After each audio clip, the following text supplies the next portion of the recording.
미국 증시 흐름 살펴보면은 시장의 관심이 이 유동성의 향방을 결정하는 이 연준의 수장, 제롬 파월 의장의 내일 미국 상원 청문회로 이동하는 듯한 모습도 감지됩니다.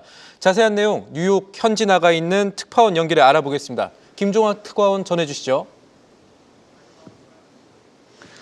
네, 제롬 파월 미 연방준비제도 이사회 의장이 현지 시간 11일부터 12일까지 이틀에 걸쳐 미 상원 은행위원회와 하원 금융서비스위원회에 각각 출석합니다. 보통 첫날 상원 은행위원회 출석 발언이 국채시장과 미 주식시장에 큰 영향을 주지만 올해는 이틀 차인 12일 오전에 소비자 물가지수 발표가 나오는데 이를 확인한 뒤에 제롬 파월 의장의 통화정책 보고가 예정되어 있어서 이틀간의 발언이 모두 시장에 상당한 영향을 줄 것으로 예상됩니다.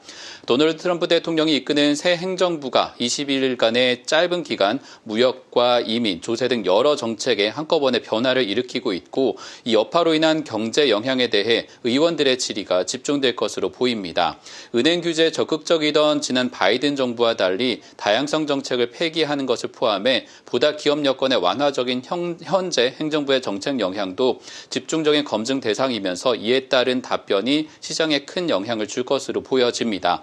미 연준 의장은 통상 매 상반기와 하반기에 한 차례씩 미 의회에 나서 통화정책과 규제 여건에 대해서 설명을 하지만 이번엔 달라진 의회 구성과 행정부로 인해서 보다 깐깐한 검증이 이루어질 것으로 전망이 되고 있습니다. 브루킹스 연구소가 블룸버그를 통해서 밝힌 내용을 보면 파월 의장이 이번에는 방어하기 상당히 까다로운 질문들이 많이 나올 것이다 라는 전망도 나오고 있습니다. 이미 공화당의 압박으로 연준 내부에서 은행 금융감독을 담당하던 마이클 바 부의장이 지난달 말 사임 의사를 밝혔고 바젤3를 비롯한 규제 방안도 당초 계획에서 상당히 변화되거나 무산될 위기에 있는 상태입니다. 한편으로는 지난 1월 들어서 첫 통화정책을 가진 이후 트럼프 대통령과 스캇 베센트 재무장관은 연준의 호의적인 입장을 보이는 점도 변수입니다. 베센트 장관은 폭스 비즈니스 등과의 인터뷰에서 트럼프 대통령이 금리 인하보다는 채권금리 하락에 더 큰 관심을 두고 있다면서 연준 정책이 올바르다라고 밝혔기 때문입니다. 이러한 움직임에 대해서 에버코어 ISI는 현 정부가 10년물 금리 기준으로 5% 이상 올리지 않도록 관리하는 데 중점을 둘 것이다라는 데 무게를 두고 있습니다.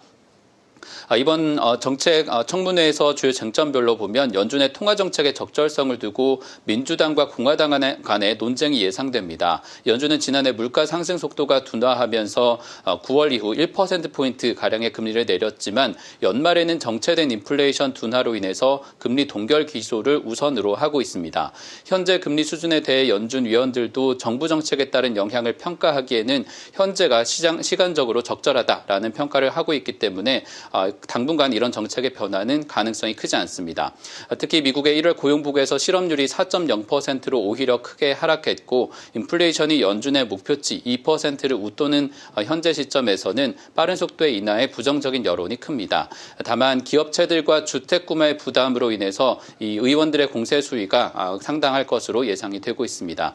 또 이와 함께 지켜볼 부분은 캐나다와 멕시코에 대한 관세 그리고 철강, 알루미늄 또 동시에 시행될 가능성이 높은 상호 관세 등의 영향입니다. 이에 대해 답변을 제롬 파월 의장은 상당 부분 그동안에 두루뭉술하게 밝혀왔는데 과거 팬데믹 시기에 파월 의장이 이러한 정책들에 대해서 적극적으로 경고하지 않았다라는 비판도 의회 내에 있는 것으로 전해지고 있습니다.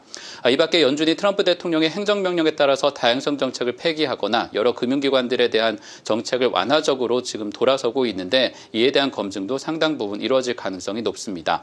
미완성된 은행 자본규제 개편안을 포함해서 파월 의장의 발언 수위가 최근 상승세였던 은행주나 관련 종목들에게도 상당히 영향을 줄 전망입니다. 지금까지 뉴욕에서 전해드렸습니다.